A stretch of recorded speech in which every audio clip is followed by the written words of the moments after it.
Bismillahirrahmanirrahim. Assalamualaikum warahmatullahi wabarakatuh.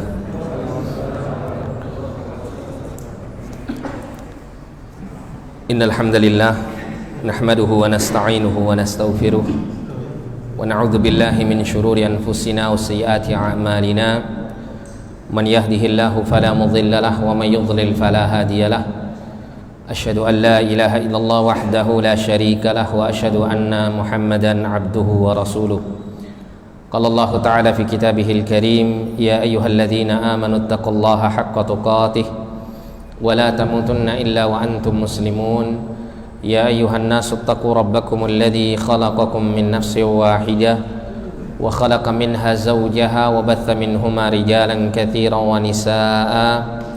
Wattaqullaha alladzi tasaaluna bihi wal arham innallaha kana 'alaikum raqiba. Ya ayyuhalladzina amanu taqullaha wa qulu qawlan sadida yuslih lakum a'malakum wa yaghfir lakum dhunubakum wa man yuti'illaha wa rasulahu faqad faza fawzan 'azima. Allahumma salli wa sallim wa barik wa an'im ala nabiyyina Muhammadin wa ala alihi wa sahbihi wa man tabi'ahum bi ihsanin ila yaumiddin. Ma'asyiral muslimin wal muslimat rahimani wa rahimakumullah. Alhamdulillah, kita bersyukur kepada Allah Subhanahu wa taala karena pada kesempatan yang mulia ini kita diberikan kemudahan oleh Allah untuk bisa bertafakuh fiddin, berusaha untuk mempelajari dan memperdalam pengetahuan agama kita yang mulia. Kita memohon kepada Allah Subhanahu wa taala agar Allah Subhanahu wa taala menggolongkan kita sebagai hamba-hambanya yang kelak akan mendapatkan kebaikan yang banyak dari sisi Allah Subhanahu wa taala melalui ilmu yang bermanfaat yang Allah taala berikan kepada kita semuanya, sebagaimana sabda Nabi kita Muhammad sallallahu alaihi wasallam mengatakan, man yuridillahu bihi khairan yufaqihu fid din. Barang siapa yang Allah taala kehendaki untuk seorang hamba mendapatkan kebaikan yang sangat banyak, maka Allah Subhanahu wa taala akan jadikan sang hamba tersebut memahami agamanya. Dan kita berharap mudah-mudahan Allah juga kumpulkan kita ke dalam golongan orang-orang yang disabdakan oleh nabinya sallallahu alaihi wasallam, man salaka tariqan yaltamisu fihi ilman sahalallahu lahu bihi tariqan ilal jannah. Barang siapa yang menempuh satu perjalanan, atau dengan makna yang lain para ulama menjelaskan, ya, seseorang berusaha untuk mencari ilmu agama Allah Subhanahu wa taala, maka kelak Allah akan mudahkan baginya jalan menuju surganya. Amin ya rabbal alamin. Kita melanjutkan pembacaan kitab Al-Kabair atau dosa-dosa besar karya Al-Imam Adz-Dzahabi rahimahullah. Sekarang kita masuk pada Al-Kabiratus Tsaniyah, dosa besar yang kedua. Disebutkan oleh Imam Adz-Dzahabi, dosa besar yang kedua adalah qatlun nafsi atau membunuh jiwa manusia atau ya membunuh manusia. Seperti biasa ya, Imam Adz-Dzahabi menukil berbagai macam dalil, baik itu dalil dari Al-Qur'an maupun dari As-Sunnah. Yang pertama, Imam Adz-Dzahabi mendatangkan firman Allah Subhanahu wa taala dalam surat An-Nisa ayat 93. Qala ta'ala, Allah taala berfirman, wa may yaqtul mu'minan muta'ammidan fajaza'uhu jahannamu khalidan fiha wa ghadiballahu alaihi wa la'anahu wa 'adda lahu 'adzaban 'azima. Barang siapa yang membunuh seorang mukmin, yang membunuh seorang mukmin. Di sini Allah mengatakan man di sini dengan bentuk yang umum. Barang siapa atau siapa saja gitu ya, kalau dalam bahasa kita itu mencakup entah dia seorang muslim atau dia seorang kafir. Yaqtul mu'minan, dia membunuh seorang mukmin. Korbannya yang dibunuh siapa di sini? Mukmin, bukan kafir tapi mukmin. Muta'ammidan, dengan sengaja. Artinya ada niat memang ingin membunuh seorang mukmin tersebut. Maka Allah mengatakan fajazauhu jahannamu khalidan fiha. Maka balasannya bagi orang yang membunuh seorang mukmin adalah neraka jahanam. Khalidan fiha, kekal di dalamnya selama-lamanya. Ya, khalidan fiha, kekal di dalamnya. Wa ghadiballahu alaihi, dan Allah memurkai atasnya, wa la'anahu, dan melaknatnya, wa a'adda lahu 'adzaban 'azima, dan Allah mempersiapkan baginya azab yang besar. Di sini ya, Allah Subhanahu wa taala mengatakan siapa saja yang membunuh seorang mukmin dengan sengaja, maka balasannya neraka jahanam kekal di dalamnya. Kalau yang membunuh seorang mukmin itu orang kafir dan selama-lamanya dia tetap di atas kekufuran, jelas orang ini pasti masuk neraka selama-lamanya. Pertanyaannya di sini, kalau man yang dimaksud dalam ayat ini, orang yang membunuh mukmin dengan sengaja adalah seorang muslim, seorang mukmin, kira-kira apakah orang mukmin, orang muslim ini masuk neraka selama-lamanya? Gimana Pak? Selama-lamanya dia masuk neraka ataukah dia disiksa kemudian masuk surga? Kalau dia yang membunuh seorang muslim, seorang mukmin, kira-kira bagaimana? Masuk neraka terus masuk surga atau masuk neraka selama-lamanya? Tapi Allah katakan tadi apa? Fajaza'u jahannamu khalidan fiha. Khalidan itu artinya kekal di dalamnya. Gimana kira-kira? Nah ini Pak, butuh keterangan para ulama itu di sini, gitu ya. Kalau kita nun sewu bandane cuman Quran terjemah, bisa salah tafsir ini. Jadi orang bunuh mukmin sengaja masuk neraka selama-lamanya. Ya. Berarti kalau orang bunuh mukmin masuk neraka selama-lamanya berarti orang kafir ini, kan begitu ya. Kita tahu kaidah agama, orang itu kalau masuk neraka selama-lamanya berarti dia orang kafir, orang musyrik. Berarti orang kalau bunuh mukmin dengan sengaja berarti dia orang kafir, enggak seperti itu. Ya. Keterangannya tidak sesederhana itu, gitu ya. Jadi begini, para ulama sepakat kalau ada orang, entah dia seorang muslim atau mengaku dia seorang muslim atau mukmin, dia membunuh seorang mukmin dengan sengaja dan dia meyakini kehalalan membunuh seorang mukmin ini, tidak apa-apa bunuh dia, gitu. Allah nggak melarang misal gitu, atau menghalalkan apa yang diharamkan oleh Allah, maka ini jelas kekufuran yang membuat dia masuk neraka selama-lamanya. Ini sepakat para ulama. Ya, karena siapapun yang menghalalkan apa yang diharamkan oleh Allah, maka dia termasuk bentuk kekufuran. Ya, kekufuran yang bisa mengeluarkan dia dari agama Islam. Nah, kemudian kalau seandainya ada orang membunuh seorang mukmin dengan sengaja, tapi dia tidak menghalalkan pembunuhan itu, mungkin dia bunuh karena dia benci sama saudaranya tersebut atau seorang mukmin tersebut. Mungkin karena ada sengketa, ya, ada permusuhan antara mereka, kemudian saling membunuh di antara mereka misalnya, atau salah satunya membunuh seorang mukmin itu dengan sengaja. Maka yang demikian ini para ulama mengatakan dia terancam siksa neraka, tapi dia tidak selama-lamanya di dalamnya, selama dia tidak menghalalkan perbuatan membunuhnya tersebut. Nah, kemudian bagaimana dengan firman Allah ini yang secara umum mengatakan orang kalau membunuh seorang mukmin dengan sengaja balasannya jahanam selama-lamanya di dalamnya. Nah, disinilah kemudian para ulama menjelaskan bahwa kata khalidan fiha, khalidan itu diambil dari kata khalada atau al-khulud, ya, masdarnya itu al-khulud yang artinya adalah kekekalan. Kalau dalam bahasa kita kekekalan. Cuman kalau dalam bahasa Arab al-khulud itu terbagi menjadi dua. Yang pertama al-khuludul abadi, yang kedua al-khuludul amadi. Al-khuludul abadi itu artinya kekal selama-lamanya. Sedangkan al-khuludul amadi itu kekal tapi sifatnya tidak selama-lamanya. Artinya tempo waktu masuk nerakanya lama tapi tidak selama-lamanya di neraka. Dan mereka para ahli bahasa Arab mengatakan, memberikan contoh, semisal orang Arab kalau ngasih nama anaknya dengan Khalid. Khalid itu bahasa Jawa atau bahasa Arab? Ya. Bahasa Arab sudah diserap jadi bahasa Jawa, bahasa Indonesia. Karena banyak orang Indonesia namanya Khalid. Orang kalau menamakan anaknya Khalid itu di antara harapannya kalau orang Arab ini Pak ya, enggak tahu kalau orang Jawa atau orang Indonesia.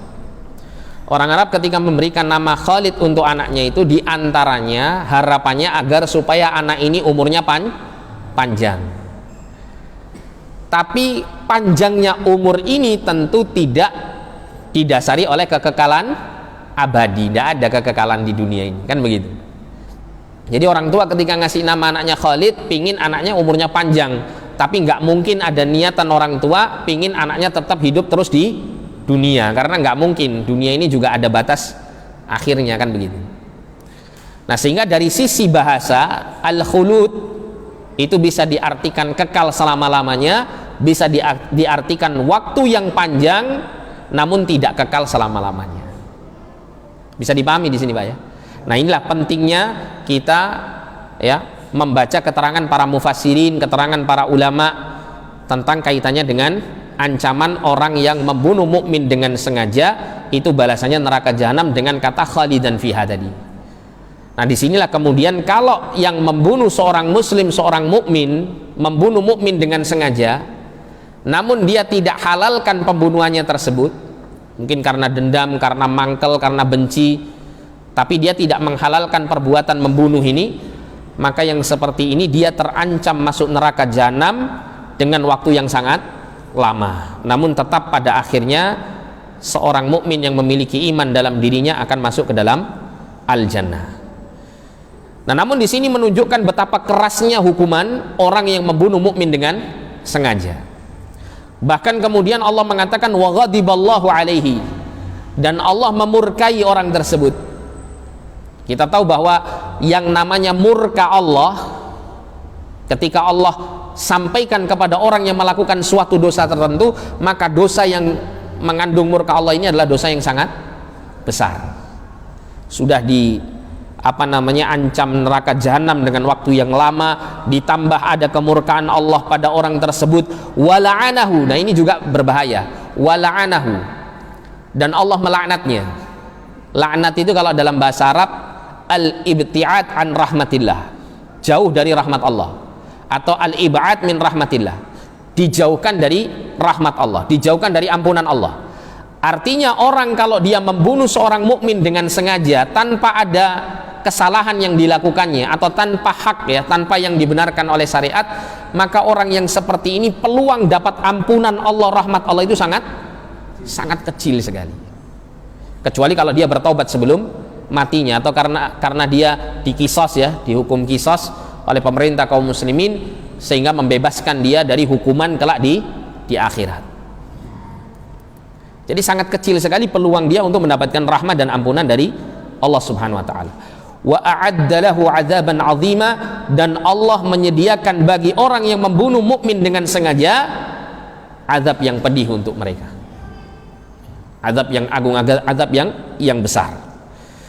Nah, tentunya ini menunjukkan azab orang yang membunuh mukmin dengan sengaja ini berbeda dengan azab orang-orang yang masuk neraka karena sebab dosa-dosa biasa. Karena di dalam neraka itu juga ada tingkatannya, namanya darokat. Tingkatannya turun ke bawah. Semakin turun ke bawah semakin besar siksaannya. Semakin naik ke atas semakin ringan siksaannya. Dan ringan siksaannya di neraka itu, paling ringannya itu seperti yang Nabi sampaikan tentang azabnya Abu Thalib, yaitu Abu Thalib itu disiksa oleh Allah, kakinya itu menempel ya, atau menginjak bara api neraka sampai membuat otaknya mendidih. Ini yang paling ringan. Purun apa mboten, Pak? Sing paling ringan. Mending melbu pelatarane surga di mana? Iya. Hanya lebih baik masuk surga meskipun levelnya paling bawah gitu ya, daripada masuk neraka yang level paling ringan, ya, paling atas. Nah, ini yang menunjukkan apa? Dalil yang menunjukkan besarnya dosa membunuh. Oleh karena itu Imam Az-Zahabi dengan ijtihad beliau menggolongkan membunuh jiwa tanpa hak, terutama jiwa seorang mukmin, itu digolongkan sebagai al-kabiratus tsaniyah, dosa besar yang kedua. Kemudian Allah juga berfirman, walladzina la yad'una ma'allahi ilahan akhara wa la yaqtuluna an-nafsa allati harramallahu illa bil haqqi wa la yaznun wa man yaf'al dhalika yalqa athama yudha'af lahu al-'adzabu yawmal qiyamati wa yakhlud fihi muhana illa man taba wa amana wa 'amila 'amalan shalihan fa ulaika yubaddilullahu sayyi'atihim hasanat wa kana Allahu ghafurur rahima. Dalam surah Al-Furqan ayat yang ke-68 sampai 70. Jadi ini beberapa rangkaian sifat-sifat ibadur rahman, ya, sifat-sifat hamba-hamba Allah yang maha pemurah, yang mana Allah kemudian selipkan, ya, berkenaan dengan dosa-dosa besar yang ditinggalkan oleh ibadur rahman. Allah menyebutkan, dan orang-orang yang tidak menyembah Tuhan yang lain beserta Allah, artinya dia tidak menyekutukan Allah dalam beribadah. Wala yaqtuluna an-nafsa allati harramallahu illa bil haqq, dan mereka tidak membunuh jiwa yang Allah haramkan kecuali dengan haknya. Dengan haknya ini maksudnya adalah dengan kebolehan menurut syariat. Seperti contoh misalnya kaum muslimin berperang dengan kaum kafirin di medan perang. Di medan perang, Pak, ya, dalam jihad fisabilillah. Maka boleh, ya, bahkan sangat diperintahkan orang-orang beriman untuk memerangi dan membunuh orang-orang kafir di medan perang. Orang-orang kafir harbi yang memang boleh diperangi. Atau misalnya pemerintah kaum muslimin menegakkan hukum kisos, dihukumnya seseorang yang membunuh seorang mukmin dengan dihukum penggal, dihukum mati misalnya. Maka ini boleh dalam kondisi yang hak, dibenarkan untuk ditumpahkan darahnya. Wala yaznun, dan mereka tidak berzina. Jadi ada 3 dosa besar yang disebutkan dalam rangkaian ayat yang membicarakan tentang sifat ibadur rahman. Jadi mereka, sifat-sifat ibadur rahman ini, mereka menjauhi 3 dosa besar ini. Wa may yaf'al dzalika yalqa athama, dan barang siapa yang melakukan salah satu atau salah 2 atau salah 3 gitu, ya, dari perbuatan dosa-dosa tadi, maka dia akan mendapatkan pembalasan dari dosanya tersebut.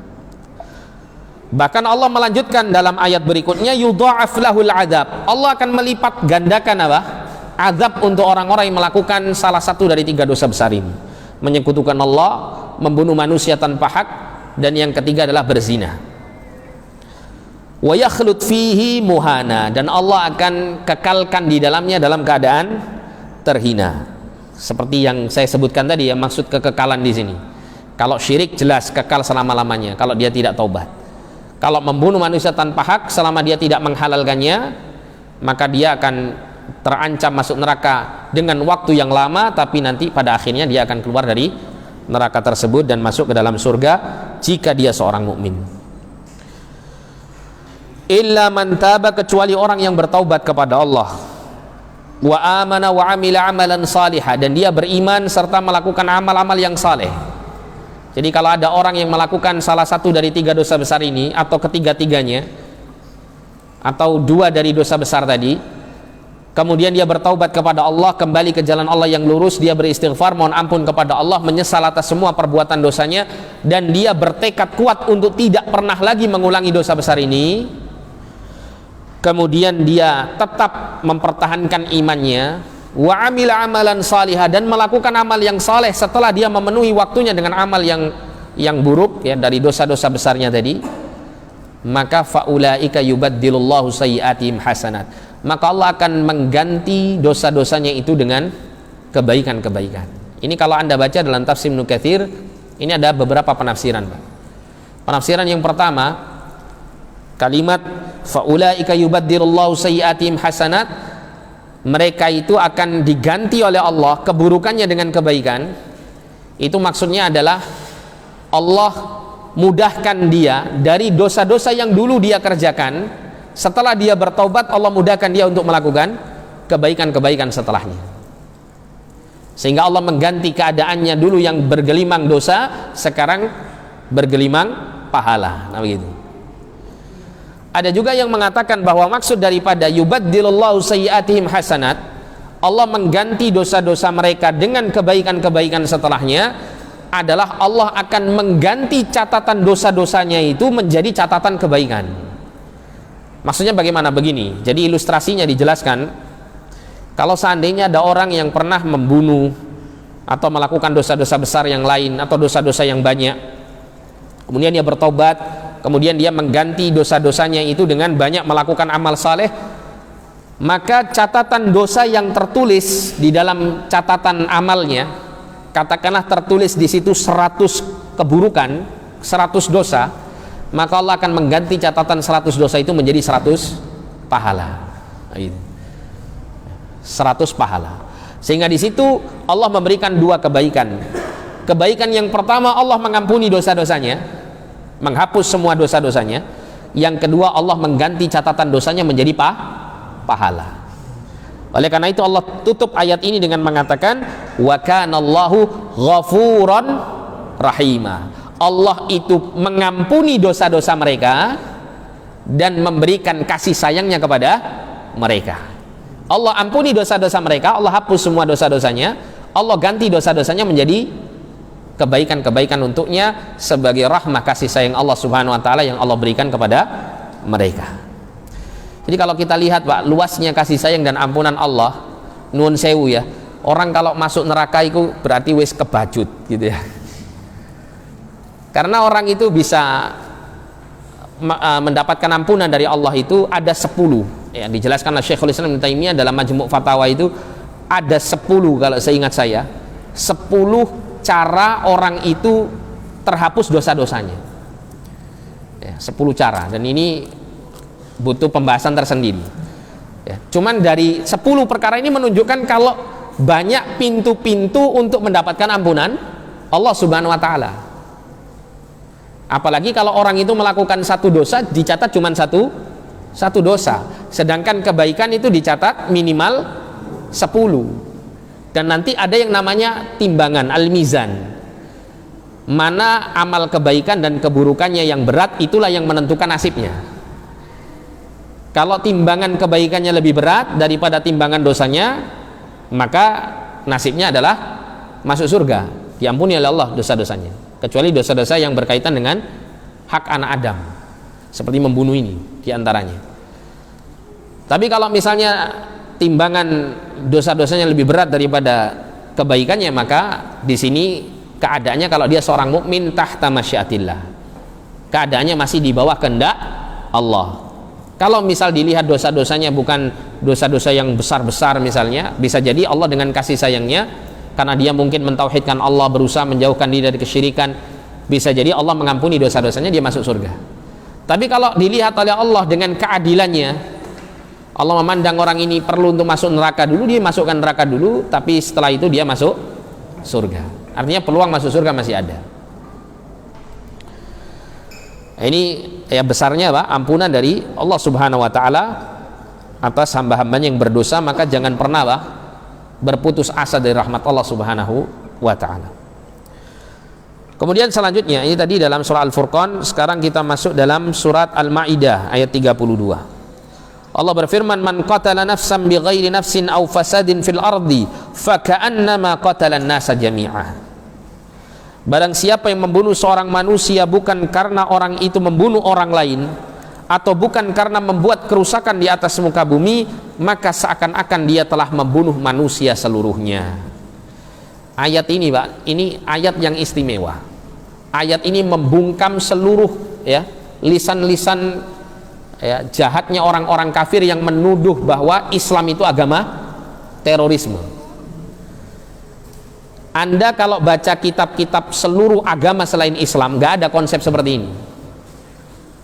Ada seorang membunuh orang lain, menumpahkan darah dan menghilangkan satu nyawa, dianggap oleh Allah seakan-akan membunuh seluruh umat manusia. Makanya kemudian dosa membunuh itu dosa yang sangat berat. Dan barang siapa yang menyelamatkan nyawa satu orang manusia, ini dilanjutkan dalam ayat tadi ya, maka dia seakan-akan menyelamatkan seluruh kehidupan umat manusia. Ini luar biasa ini. Anda tidak akan pernah menemukan kalimat seperti ini dalam seluruh agama-agama yang ada selain Islam. Makanya kalau ada orang mengatakan Islam agama teroris, itu semua stigma saja, hanya sebagai tuduhan-tuduhan yang tidak ada buktinya. Mungkin kalau penganutnya yang salah dalam berperilaku, ya mungkin seperti itu. Tapi kalau kemudian pemeluknya ini yang salah dalam berperilaku, kemudian dihukumi bahwa agamanya ini adalah sesat atau agamanya ini adalah agama yang ekstrim dan semacamnya, maka ini tidak dibenarkan. Dan Allah juga berfirman dalam surah At-Takwir ayat 8-9, wa idzal mau'udatu su'ilat bi ayyi dzambin qutilat. Apabila bayi-bayi perempuan yang dikubur hidup-hidup itu ditanya karena dosa apa dia dibunuh. Jadi ayat ini Pak mengingatkan kepada orang-orang musyrikin jahiliyah tentang kebiasaan dosa mereka, yaitu mereka mengubur bayi perempuan mereka hidup-hidup. Kenapa kok bisa seperti itu? Jadi kalau Anda baca sejarahnya, orang-orang musyrikin di masa jahiliyah, mereka itu sangat bangga kalau punya anak laki-laki. Apa alasannya? Yang pertama, kalau mereka punya anak laki-laki, mereka akan bisa banggakan nanti di medan perang. Karena orang Arab ini satu dengan yang lain itu sering terjadi peperangan. Apalagi kalau punya anak laki-laki dengan jumlah yang banyak, ya, seakan-akan dia memiliki kekuatan yang besar gitu dengan anak-anaknya yang laki-laki, memiliki kebanggaan. Apalagi anak laki-lakinya adalah anak laki-laki yang pemberani. Ya, kemudian yang kedua, ya, mereka menginginkan untuk memiliki anak laki-laki karena nasabnya akan terus menyambung, silsilah nasabnya itu terus menyambung, karena nasab itu dari sisi laki-laki bukan dari sisi perempuan. Inilah yang membuat kemudian mereka berbangga diri dengan memiliki anak laki-laki. Dan ketika mereka, terutama tokoh-tokoh mereka ya, orang-orang musyrikin, memiliki anak-anak perempuan, maka muramlah wajah mereka ya, mereka benci sekali dengan memiliki anak-anak perempuan. Oleh karena itu dalam banyak nas ya, dalam banyak dalil diterangkan tentang keutamaan orang memiliki anak perempuan ya. Kenapa? Demi untuk menghilangkan keyakinan orang-orang musyrikin jahiliyah ini yang menganggap bahwa anak-anak perempuan itu sial buat mereka, aib buat mereka. Justru dalam Islam, orang yang memiliki anak-anak perempuan, maka dia akan memiliki peluang untuk masuk surga apabila mereka mendidik anak perempuan itu dengan sebaik-baiknya. Nah, ayat ini membicarakan tentang dosa-dosa orang-orang jahiliyah dulu. Wa idzal mau'udatu su'ilat, apabila bayi-bayi yang dilahirkan dalam bayi-bayi perempuan yang dilahirkan itu kemudian ditanya ya, bi ayyi dzambin qutilat, dengan dosa apa mereka itu dibunuh dengan dikubur hidup-hidup. Nah, ini menunjukkan besarnya dosa membunuh. Kemudian juga Nabi SAW mengatakan ijtanibus sab'al mubiqat, jauhilah oleh kalian 7 dosa yang membinasakan. Maka Nabi menyebutkan diantaranya adalah qatlun nafsil lati haramallah, yaitu orang yang membunuh jiwa yang diharamkan oleh Allah untuk dibunuh. Jadi maksud daripada 7 dosa yang membinasakan di sini maksudnya adalah menunjukkan azabnya yang pedih, menunjukkan azab yang Allah akan berikan kepada orang yang melakukan salah satu dari 7 dosa besar ini. Orang itu akan mendapatkan azab yang berbeda ya, tingkat kepedihannya dibandingkan disebabkan karena dosa-dosa yang lainnya.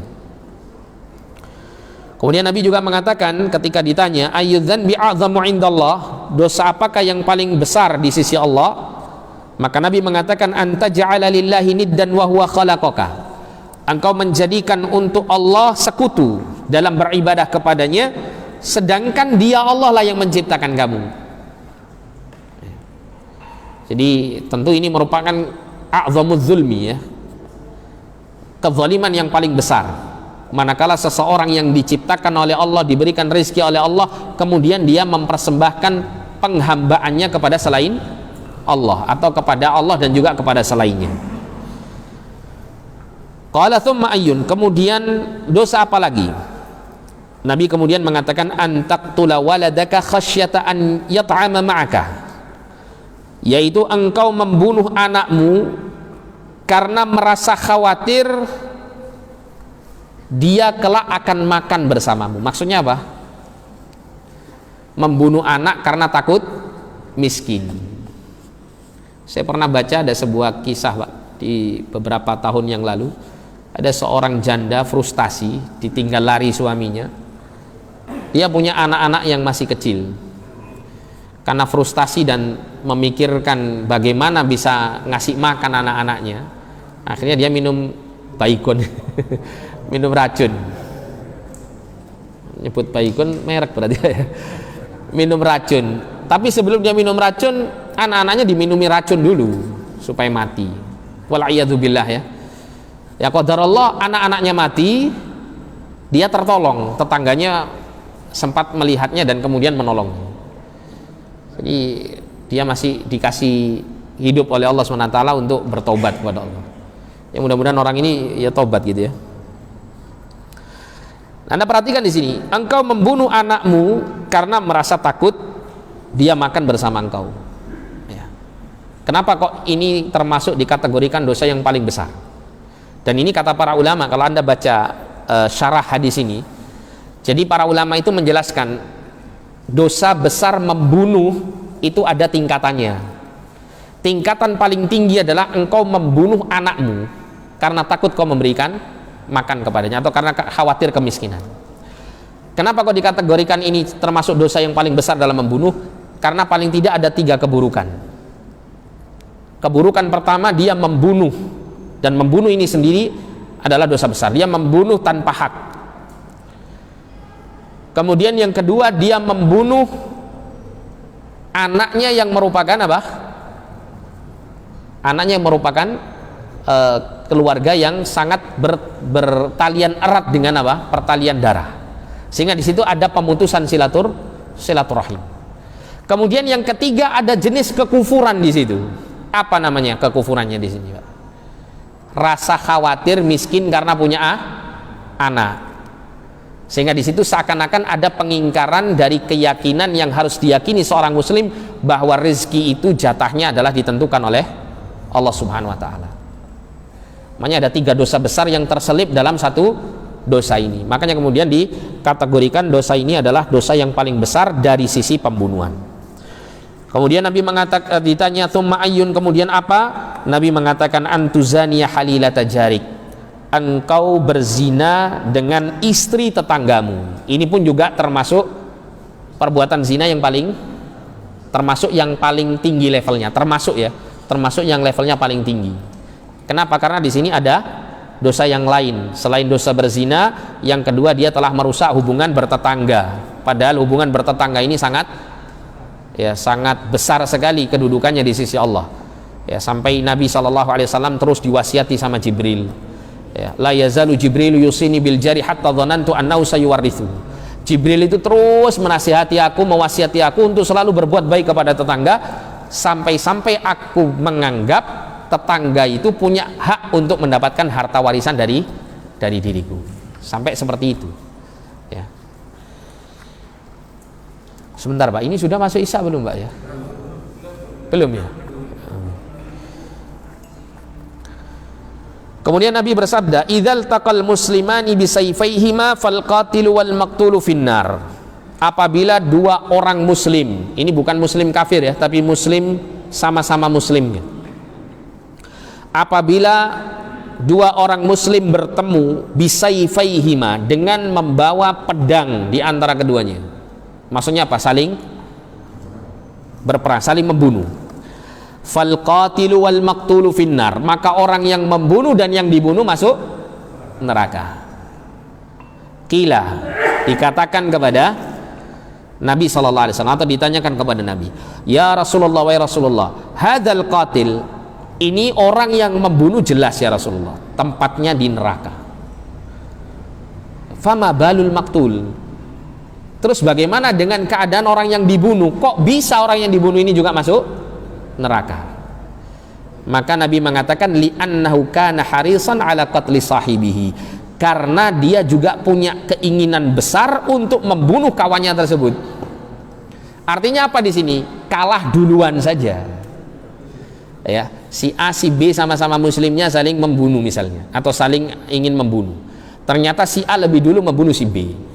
Dua-duanya masuk neraka kata Nabi, ya. Kenapa? Karena si B ini kalau seandainya si A ini kalah membunuh, kalah duluan, juga nanti si B mesti bunuh si A, nah gitu. Makanya dua-duanya apa? Dikategorikan sama. Nah, di sini juga mengandung pelajaran. Kalau Anda baca dalam beberapa syarah kitab Riyadhus Shalihin itu dijelaskan dari hadis ini hadis ini dimasukkan sama Imam Nawawi dalam kitab Riyadhus Shalihin bab niat, Pak. Bab niat. Yang mana kemudian para ulama pensyarah kitab Riyadhus Shalihin ini mengambil faidah pelajaran, kalau ada orang punya niat ingin melakukan dosa, dan dia sudah melakukannya, tapi bukan melakukannya, dia sudah berusaha untuk melakukannya, dan dia belum kesampaian melakukannya, maka dia kalau mati pada saat itu, dia sudah dikategorikan melakukan dosa besar itu, sudah melakukan dosa tersebut. Contoh begini, ada orang misalnya, dia punya niat, saya niat pingin mencuri misalnya, atau ya mencuri misalnya, mencuri di rumah fulan misalnya. Nah, dia sudah punya niat, terus dia nyalakan motornya, ajak kawannya naik motor atau misalnya dia punya niat, saya pingin jambret di jalan. Nah, sudah niat, dia sudah pasang niat, dia bawa motor, ya, dia jalan. Nah, jalan ini tujuannya untuk jambret. Nah, di tengah jalan belum dia jambret, dia sudah mati, kecelakaan misalnya. Maka orang yang seperti ini dia telah melakukan dosa dan dicatat dosa jambret itu pada dirinya.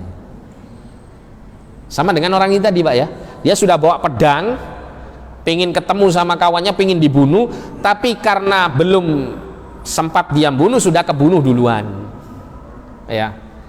Maka akhirnya dia masuk neraka karena sebab punya keinginan untuk membunuh saudaranya. Kasus yang lain misalnya, ada orang yang senengannya jajan, dalam tanda kutip. Jajan apa, Pak? Daging mentah. Niat dari rumah, niat ingsun dari rumah pengen cari jajanan ini. Berangkatlah dia bawa mobil, seret berangkat. Katakanlah dia berangkat itu terus sudah deal-dealan sama si PSK-nya, diajak untuk ke hotel. Belum dia apa-apakan PSK-nya ini, di tengah jalan mau ke hotel, tabrakan, mati sudah. Orang ini dikategorikan sudah zina apa belum, Mbak? Kalau secara dohir belum dikategorikan zina, tapi untuk secara dosanya dia sudah dinilai sebagai orang yang telah berzina berdasarkan hadis ini. Ini yang diterangkan oleh para ulama dari beberapa faidah yang disampaikan berkaitan dengan kitab Riyadhus Shalihin. Jadi seperti itu, makanya hati-hati. Kalau misalnya ada orang punya niat, saya kok pingin melakukan dosa ini misalnya, tapi setelah itu dia tidak mengerjakannya atau tidak melakukan sesuatu yang mengarah ke sana, dia selimurkan, wis diselimurkan gitu ya, pekerjaan yang lain, maka ini tidak berdosa dia, dan tidak dicatat pula dosa niatnya. Kenapa? Karena dia hanya masih berniat. Tapi kalau dia berniat terus dia ingin mengerjakannya, ya sudah mengambil langkah untuk mengerjakannya, tapi karena keduluan ajal dia nggak sampai mengerjakan, maka dia sudah dinilai melakukan dosa tersebut, ya. Nah, ini bahaya gitu ya. Ini masuk isya ini, gimana ini, Pak? Adzan dulu atau cukup sampai sini? Biasanya gimana? Lupa saya. Saulan pisan soalnya Pak ngaji ini. Wali. Adzan dulu, mboten? Iya, biasanya adzan dulu nih. Oh, nggih. Nggih, monggo adzan dulu. Oh, nggih. Monggo, barangkali kalau mau adzan dulu silakan.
Kita lanjutkan sedikit Pak ya. Dari hadis tadi ya, idzal taqal muslimani bisayfaihima, apabila ada dua muslim yang saling bertemu ya dengan saling ingin membunuh satu dengan yang lain, maka yang membunuh maupun yang dibunuh akan masuk neraka. Nah, ini pembunuhan yang dimaksud di sini adalah pembunuhan yang dikarenakan adanya saling permusuhan di antara mereka ya. Mungkin karena rebutan dunia atau karena hal-hal yang seperti itu sifatnya, entah memperebutkan dunia, wilayah, kekuasaan, wanita atau semacamnya ya, atau karena benci ya, benci satu dengan yang lain, cekcok akhirnya saling membunuh.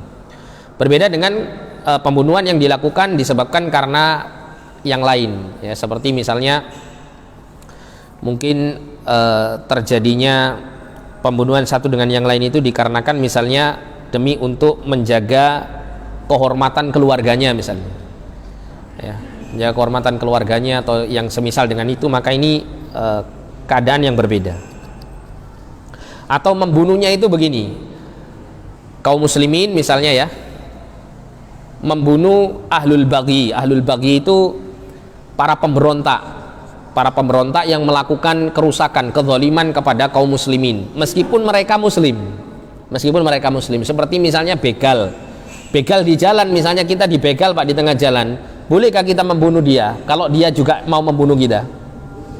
Boleh, disi-disian ya. Kalau dalam hadis yang lain diceritakan, kalau man qatala duna malihi fa huwa syahid, kata Nabi, barang siapa yang membunuh atau terbunuh, barang siapa yang terbunuh karena membela hartanya, maka dia matinya mati syahid. Bahkan dalam satu riwayat diceritakan ada dua orang, yang satunya ingin merampok nyawanya, yang satunya ini mempertahankan diri. Ketika ditanyakan bagaimana keadaan dua orang ini, padahal kedua-duanya muslim, kalau misalnya orang yang dizalimi ini, yang mau dirampas hartanya, yang mau dibunuh ini terbunuh dalam keadaan mempertahankan hartanya, maka dia matinya mati syahid.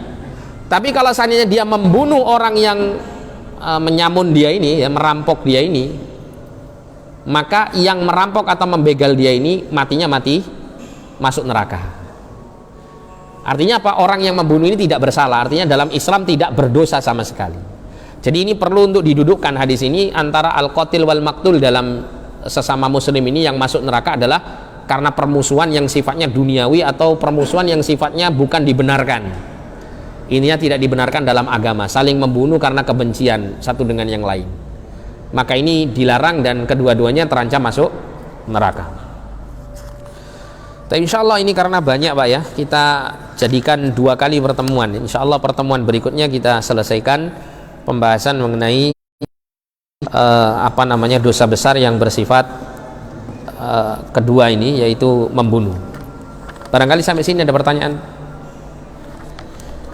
Iya, okay. Kalau terjadi pembunuhan dengan fitnah Iya. Artinya pembunuhannya Pak ya, ini ya yang kita bahas ya.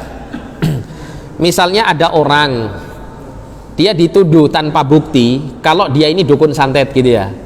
Terus kemudian orang kampung situ kemudian membunuh orang ini atau sebagian orang membunuhnya. Maka pembunuhan ini termasuk pembunuhan tanpa hak, tidak diperbolehkan. Jadi orang yang membunuh ini ya, dia mendapatkan ancaman dosa besar ini. Karena dia memiliki tidak memiliki bukti. Kalaupun dia memiliki bukti kalau dia penyihir, kalau dalam syariat agama kita tidak boleh serta-merta orang itu membunuh orang lain. Dia harus laporkan kepada ulil amri. Ini kalau negara Islam ya, dilaporkan kepada ulil amri nanti yang mengusut dan menghukum mati dia nantinya. Karena penyihir itu hukumannya hukuman mati. Kenapa? Karena bahayanya besar Pak. Makanya tadi lewat santet itu bisa membunuh orang ya, dengan izin Allah tentunya di sini. Kalau lewat santet, siapa yang menyantet nggak ngerti kan gitu. Tapi kalau orang membunuh bisa diteliti gitu kan. Siapa-siapa yang membunuh melalui sidik jarinya dan semacamnya. Namanya lebih besar bahayanya sihir daripada apa? Orang yang membunuh secara langsung. Sehingga orang yang dikenal sebagai dukun santet maka wajib untuk dihukum mati menurut Islam. Tapi sekali lagi kalau dilakukan tanpa ada bukti maka tidak diperbolehkan. Nanti akan banyak orang yang nggak suka sentimen sama orang ya, oh itu dukun santet itu, akhirnya jadi bahaya gitu kalau saingan. Wallahu a'lam bishawab. Nggih. Nyuri sepeda terus dihukum, iya tidak boleh nih Pak, tidak boleh, karena pencurian itu kalau dalam Islam ya, hukumannya itu kalau pemimpin kaum muslimin yang menegakkan adalah dipotong pergelangan tangannya, bukan tangan semuanya Pak ya, pergelangan tangannya. Dan ini juga dilihat yang dicuri itu seberapa gitu ya. Ada kadar di mana pencurian itu dipotong tangannya, ada yang kadar yang tidak sampai ke sana, sesuai dengan kadar berapa besar yang dicuri ya. Tapi kalau kemudian pencuri ini kemudian dimasa orang ya, digebukin bareng-bareng ya, yang gebukin ini sampai mati misalnya, yang gebukin ini punya andil dosa besar di situ untuk membunuh manusia tanpa hak. Jadi tidak boleh ya, tidak diperbolehkan. Cukup atau ada pertanyaan ini? Cukup nggih? Kita tutup dengan doa kafaratul majelis, kurang lebihnya saya mohon maaf. Subhanakallahumma wabihamdika asyhadu an la ilaha illa anta astaghfiruka wa atubu ilaik. Sallallahu ala nabiyina Muhammadin wa ala alihi wa sahbihi wasallam. Alhamdulillahirabbil alamin wa lafu minkum. Assalamualaikum warahmatullahi wabarakatuh.